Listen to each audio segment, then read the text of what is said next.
Welcome to the React Game Challenge. In this challenge, we will design a game, learn and write code for React.js components, make the app responsive for desktop and mobile users, learn and write code for React states and props, and deploy the web game app online. In the previous video, we have added React states and props in our application to change the visual elements of our application dynamically. In today's video, we are going to add functionality so that the buttons of our application becomes for dynamic too. If you have come directly to this video, I will highly recommend that you watch the previous videos first to get the context of what we are doing. If you have watched the previous videos, let's resume the challenge. My name is Aditya Shenoy from Brainy Things, where I make programming simple and fun. Today's first challenge is to click the subscribe button. Only 20% of people who watch my videos are able to complete this challenge.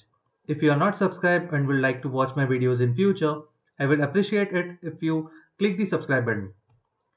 Oh, I forgot to mention that there are bonus points to this challenge if you click the like button as well. Now let's add some functionality to these buttons. Now, currently these buttons, even after clicking these four buttons actually, are not doing anything. So we need to change that.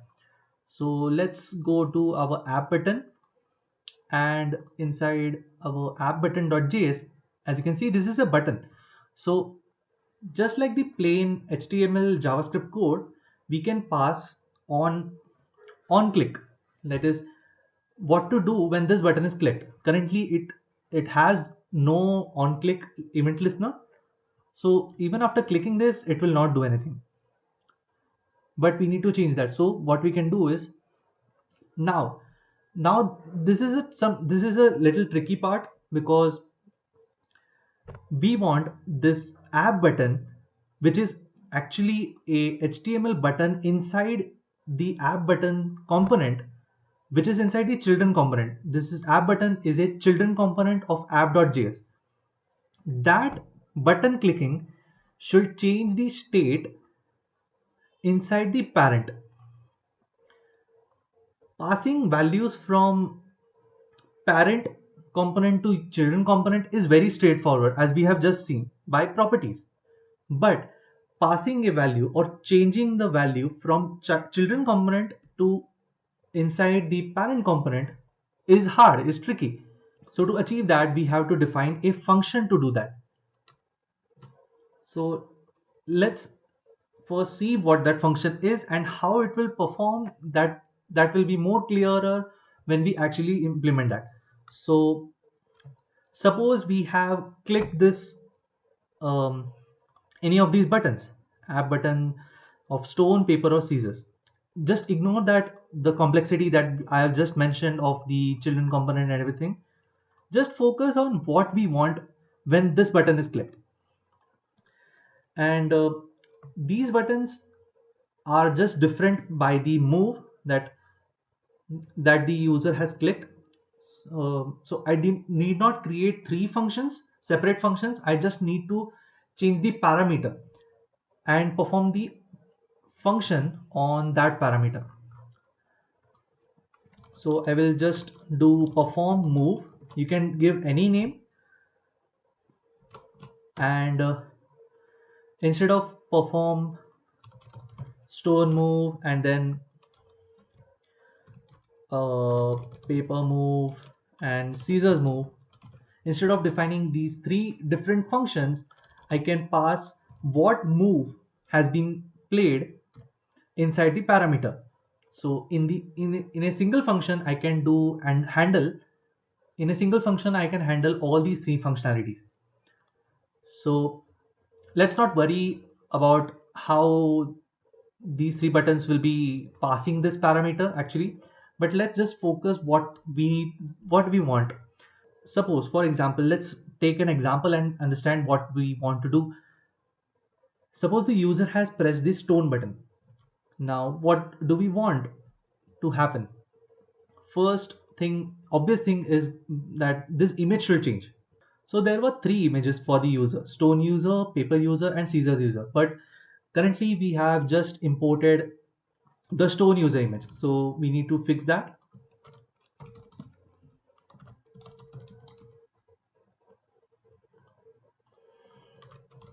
like this.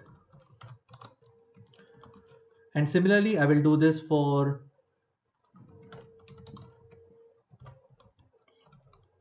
the computer moves.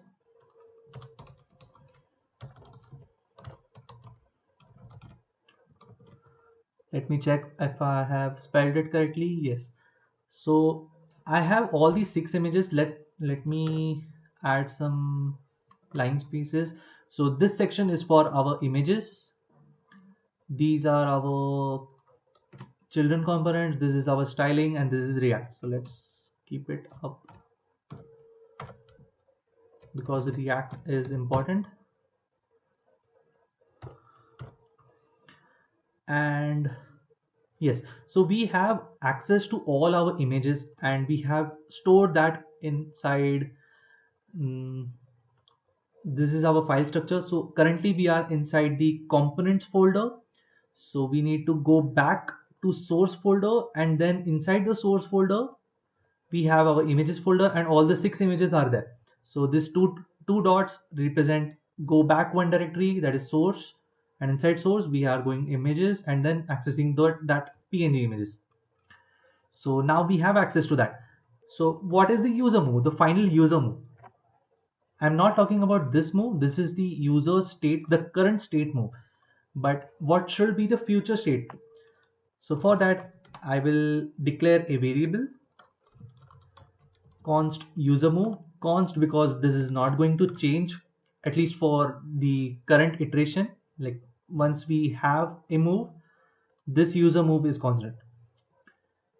I am using an object, and to keep things simple, I will pass stone, like letter S, the string S for stone, paper will be P, and scissors will be X. S will be, so let's create a mapping. So over here I'm creating a mapping. So for if the move is S, I want stone user image. If the move is P, I want paper user. And if the move is X, I want scissors user. And now we have three options. So which option to pick? We can take help of this move and access one of these options, and finally the user move will contain one of these images, the stone user, paper user, and scissors user. This is a object, JavaScript object, and we are passing a key. That is, if the move is S, it will return stone user. If it is P, it will return paper user, and the final answer will be stored inside our user move, and that is exactly what we want. Now the user has played his or her move. Now we want the computer to generate a random move. So that is also straightforward, and that is not dependent on what we play. That is completely random. So again, I will create a constant variable comp move,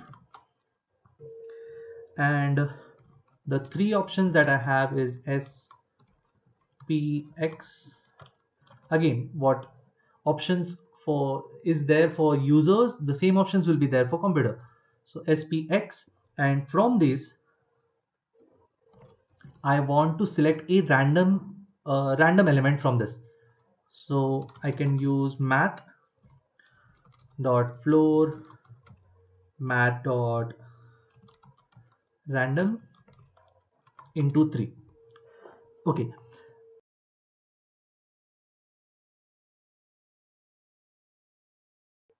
before you get confused what this is, I will just hover this, and as you can see it says returns a pseudo random number between 0 and 1.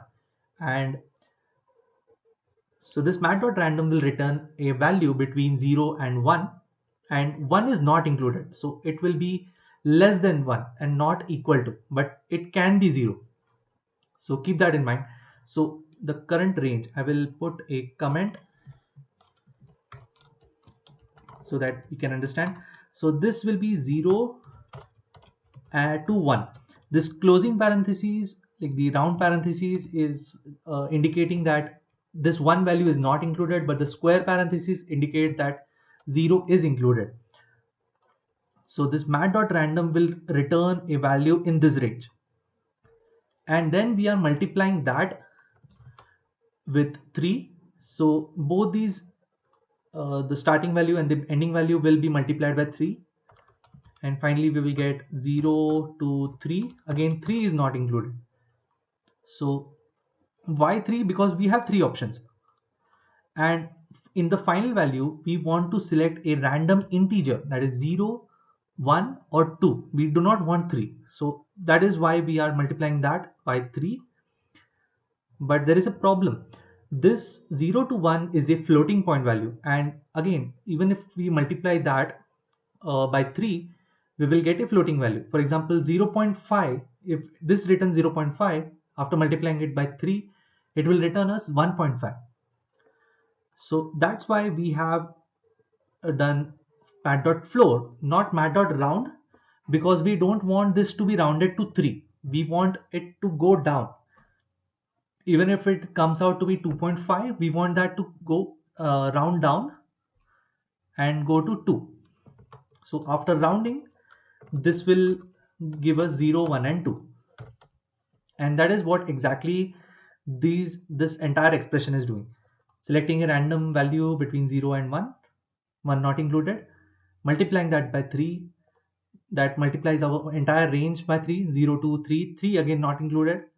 And as this is a floating point value, we are rounding that down using mat.floor function, and that will give us value between these three values, that is 0, 1 and 2. And now we can use this value as an index of this array, and it will return us one of these three strings. And why we are doing this? We are assigning this S, P and X to comp move, and we have our original move inside our this parameter move, and now we can use these two variables to compare what will be the outcome. So after this, what I will do is I will add some conditional statements.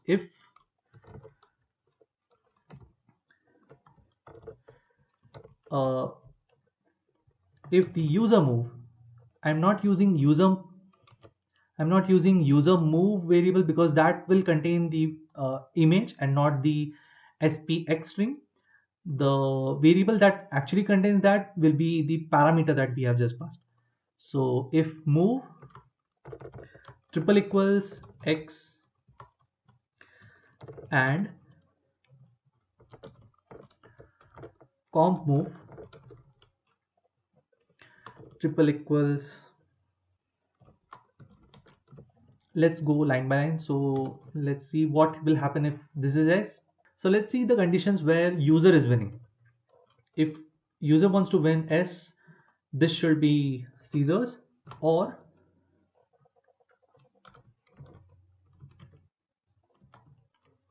I will just copy this to save some time and again paste it over here and remove the last or.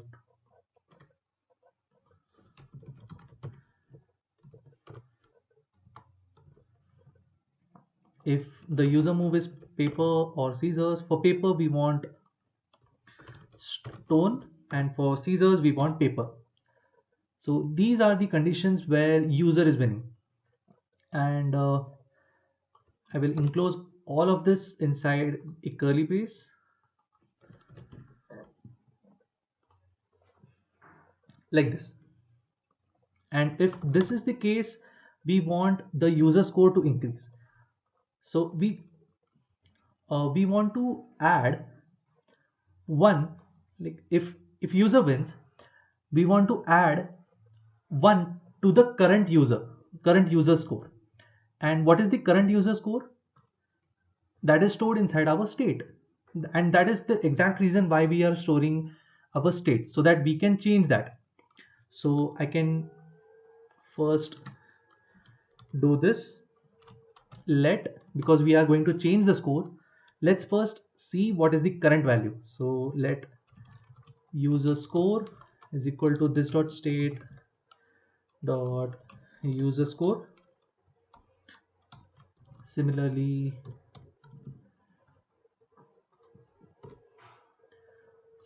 for ComScore,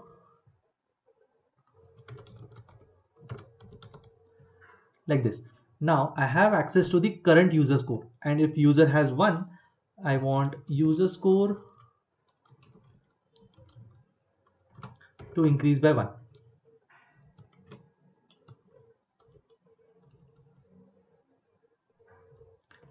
Else, if I want the conditions where computer wins, so I will paste this, and this is the winning condition for computer, so I will swap the comp move and the user move,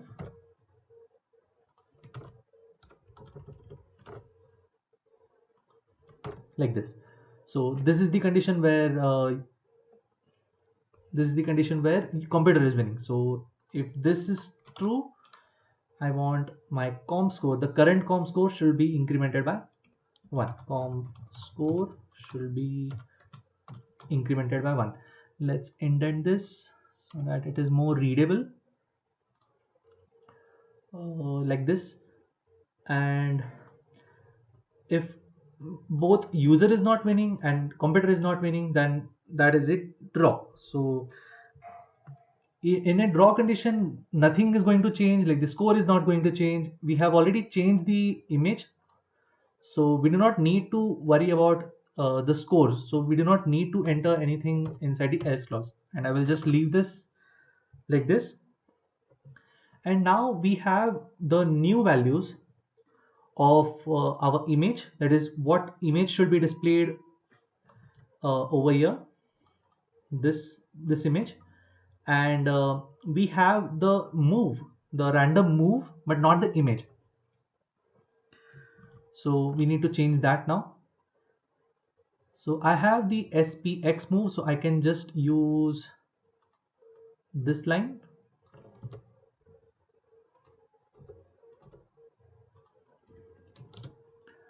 and instead of user, this will be comp move, and instead of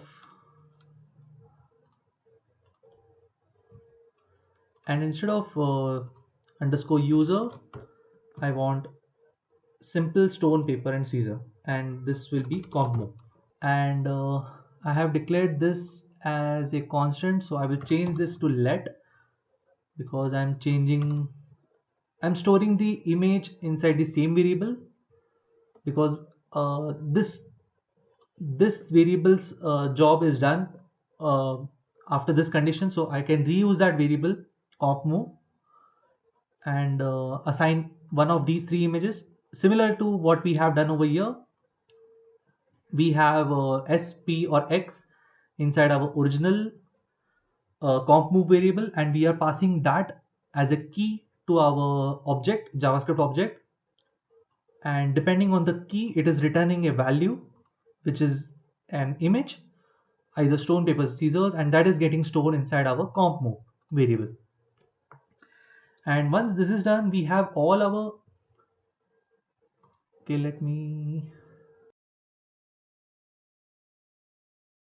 okay, I have not saved this file. Okay, now this is working. So we have our new user score, we have incremented user score or computer score if they have one. So we have the new values of user score and computer score. So we have all our values, the next state's value, that is if I press stone, this image should change, this image should randomly change, and the score will be determined, the change in score will be determined based on the outcome. So we have all those 4 values, but we have not yet used that or set that in our state. So as we have our variables values, we can do this dot set state. So this is a function inside our component. We have not defined this because that is already available inside our component class, and we have extended that, so we can access this function. And inside this, we have to pass the state object, and all the values that we want to change.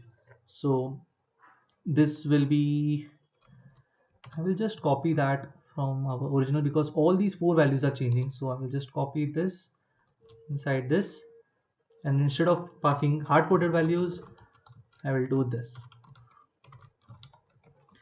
comscore user move, stone move, no, it's comp move. And if I save this, refresh it, and if I click the stone, nothing is going to happen because even though we have created this function, we have not used this function anywhere. So let's change that. And now let's come back to the complexity that we were discussing.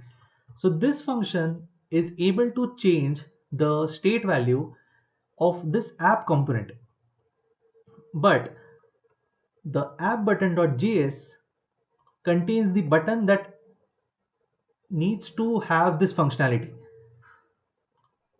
So how we can pass this functionality that we have defined over here to the children component, and we are again passing some information from parent component to child component, and thus we can use properties over here again. So for app button, we can pass on click functionality, on click property. This will be a JavaScript expression because we are going to pass a function inside this, and I will use arrow function. This will not carry any parameter, but clicking this stone button should call this dot perform move of stone. So this is where we are differentiating this button's functionality. Even though this is not, we are not taking any parameter inside this arrow function, but inside this arrow function we are passing explicitly the stone, the stone's representative letter, that is S. So if I click the stone button, this will not do anything again because even though we have mentioned this on click we have mentioned that for app button and not the actual button that is present inside our app component. So let's change that. This class name is okay, and we want to pass on click like this. On click, again a JavaScript object or expression. So props dot on click. Do not pass parentheses because we do not want to call this once this is rendered. We want to call this when this is clicked, and that's why we are not passing parentheses. Over here also we are passing an arrow notation and not just this because we want this to be called when this button is clicked. So let's, so this functionality of the stone button is now done. Let's do the same for all these buttons. So I will just copy this and delete the old ones. Paper, this will be P, scissors, and this will be X. If I save this and if I click paper, okay, I got the mistake. I have passed small case, the lowercase p. So when we were passing lowercase p over here in the move and passing that small, the lowercase p, it was not able to find the lowercase p inside the keys, and so it was returning nothing, like the null image, and so the no image was getting displayed. So if I refresh this and do stone, as you can see, uh, this Caesar's image was randomly chosen and we have won this condition. So the user score has also changed over here. If I click paper, this was random. This is the problem that we are going to fix. Even though the computer move has performed some move, it was similar. See, it has chosen the same move as before, so it seemed like it did not do anything, but it actually changed. Uh, it actually chose the scissors again, and that was not visible. So that is a problem that we are going to fix now. But scissors and paper, computer wins and computer scores gets incremented by one. If I do scissors, randomly chosen paper, and I have done scissors, so I have won, and my score is getting incremented. So this is the dynamic nature, and this is entirely front end logic. I have not refreshed this page, and this entire thing is getting refreshed. The entire elements is getting changed by the React engine, and that is the power of React. Now we have handled these three buttons. I can do many times, but what if we want to play this game again? I want to reset this. I do not want my users to click this refresh button.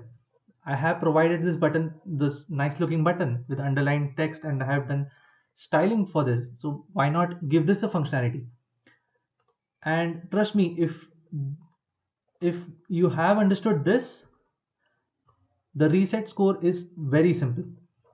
Again, we want to change the states, that we just want to change the score, and also the image should be reset to stone, just like we have done the refresh. Whatever the move was there, if we do refresh, and everything should be reset to whatever value we started with, so zero zeros and two stones.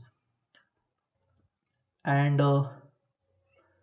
for achieving this, notice that this reset button, the reset div, actually is inside a children. Again, just like the previous case, this cannot change, this cannot access the state directly. So we want to give this information of how to reset the score through some property. So let's define that.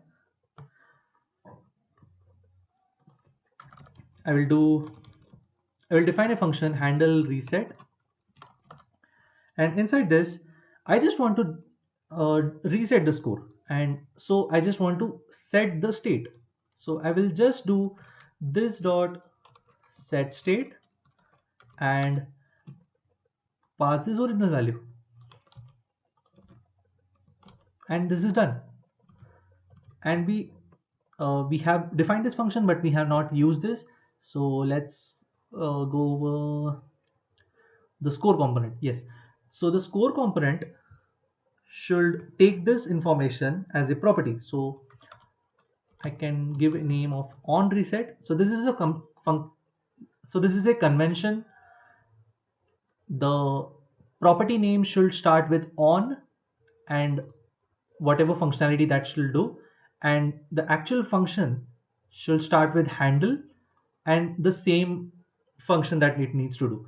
So on click, handle click, on reset, handle reset. So I have not followed that convention over here. It should be handle move, handle click, but I thought perform move is a much better and better name, because it actually tells what we are doing over here. So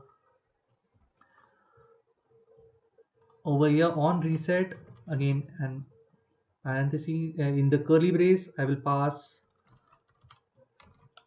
arrow notation and this dot handle reset. We do not need to pass any parameters because it did not take any parameters. And let's go to score.js and let's move this to different lines so that it is more readable.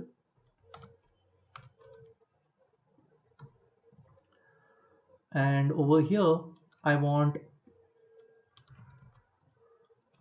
on reset, or this is a div and not a component, so I should write on click because I want this function to be called when this div is clicked. So on click should call not score props dot on reset. Again, not the parentheses, because we do not want this to be called when this is rendered. We want this to be called when this div is clicked. So on click props dot on reset, and this on reset is passed over here, which is an arrow notation function. This dot handle reset with parentheses. This can carry parentheses because we are putting that inside our arrow notation, so there is no problem with that. And this handle reset will actually where is it? Yeah, so this handle reset will set all these states, do 0 0 and stone stone. So let's test this, refresh, perform some move. Okay, so I am winning now, but I want to reset this, so I will click this. And okay, that was a bad example because both ended with the stone. Okay, so this is 0 1, and both these images are different, like paper and scissor. If I click reset, this gets reset to stones and this gets reset to 0. So React states may sound complicated, but it is not. You just have to know how to pass information from one component to another. And if you want to perform some functionality inside a children component, you want to pass a function instead of information. So we have done that, but and we can consider our application complete, but there is some problem. Let me show you what I mean.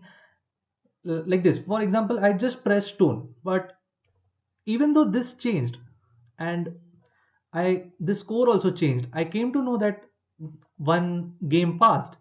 But for example, let's take for an example, I the score is reset like this. I click stone, this image is not going to change, and randomly this computer chooses stone. This computer image is also not going to change, neither will be the score. So how will the user come to know whether I have clicked this button and this has done something? And the user might get confused by this, and this is not a good sign. Whenever you are designing a UI, you should give feedback. Whenever you click a button, there should be some change happening on your screen, so that user comes to know that his or her button clicking has made some changes to the application. So for that, we are doing something interesting over here, and we are going to animate this hand. So in this manner, we have added functionality to our buttons of our application, and this application might seem complete, but as we have just seen that without proper feedback, the users might get confused whether their button clicking has done something or not. So in next video, we are going to fix that and add animation to our game so that the users get visual feedback when they click a button. If you enjoyed this video, please click the like button, comment any feedback that you have for this video or this channel, share this video with your friends, subscribe to not miss out the future videos of my channel. You can connect to me via LinkedIn, whose link is in the description. Here are some other videos and playlists that you might want to watch, and I will see you in the next video.